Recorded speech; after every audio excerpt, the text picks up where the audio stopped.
I have a gift for you. I'm willing to bet that you think the reason why you haven't been able to get the things done that you really want to get done is due to a lack of discipline. Like most people, what you think of as discipline is actually a form of overfunctioning. And if you're not careful, because they can look identical on the outside, you may not be able to identify how they feel very different to the body. Often, discipline is seen as a form of control, proof that there's mental strength, or it presents itself as some type of moral test. Unfortunately, for most people, discipline is not taught. It's demanded. But here is something that you might not know. Discipline is not about force.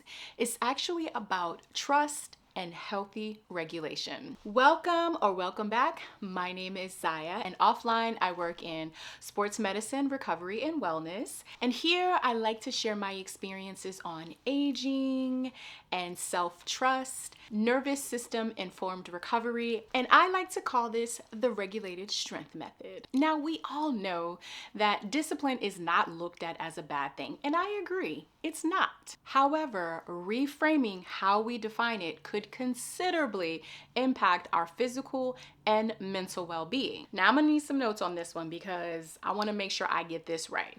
Oxford defines discipline as the practice of training people to obey rules or a code of behavior with punishment or other undesired consequences for those failing to comply.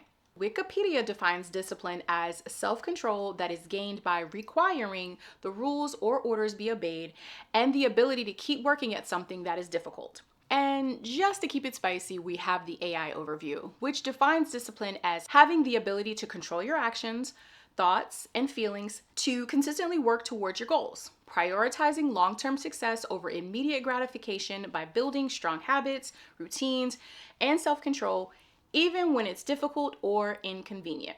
Now, I feel like the last one is probably the one that a lot of people would lean into. It actually sounds about right. Yes, of course, I want to be able to control myself, my thoughts, my feelings, and I want to consistently work towards my goals, prioritizing my long-term success, da-da-da-da-da-da-da-da. Yes, I get it, all that. Although these definitions all come from different sources, they all share three common assumptions. Number one, that discipline is about control.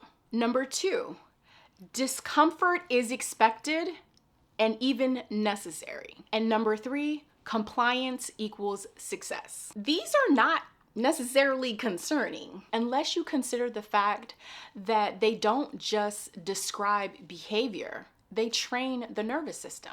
But let me just tell you what the problem with this approach is. It doesn't consider the impact of behavioral compliance instead of biological stability. And this is where overfunctioning hides. We are talking about a wolf in sheep's clothing because overfunctioning looks like obedience, endurance, and consistency under stressful conditions, mistakenly perceived as discipline. I want you to look at it like this. If discipline is taught as obedience, endurance, and suppression, the body learns that my signals come secondary to the rules, creating conditioned override. Basically, you're teaching your body to survive by pushing past internal signals like fatigue, hunger, emotions, or a need in order to feel safe, accepted, avoid conflict, or meet expectations. Here's the thing that I need you to remember. The body is designed to send a signal, receive a response, and return to balance.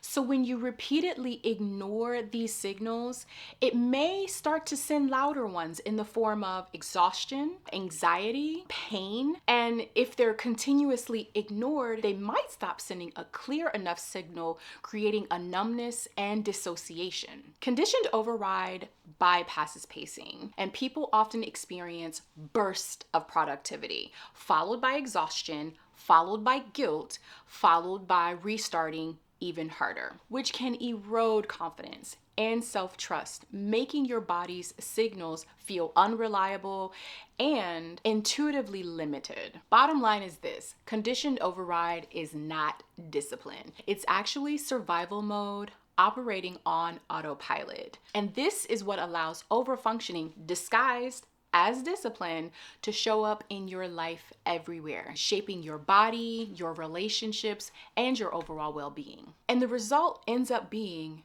burnout, chronic pain, depression, difficulty resting, or even receiving care. Not because you're weak, but because the nervous system is overused. And let me just tell you, overfunctioning is very sneaky because it looks like being praised for being strong and reliable, feeling better about yourself when you're more productive or accomplished, making your output a form of security, feeling in the zone when you're mentally tight and you're able to push through, adapting your body to operate under stress. Or maybe you've just always identified as high functioning, driven, and self-motivated. Let me just tell you from personal experience, overfunctioning disguises itself as character traits because there's a good chance it started in your childhood before you even had the language for exhaustion. That being said, the regard for discipline doesn't need to be rejected, it just needs to be regulated. And we can start by simply reframing discipline as the ability to return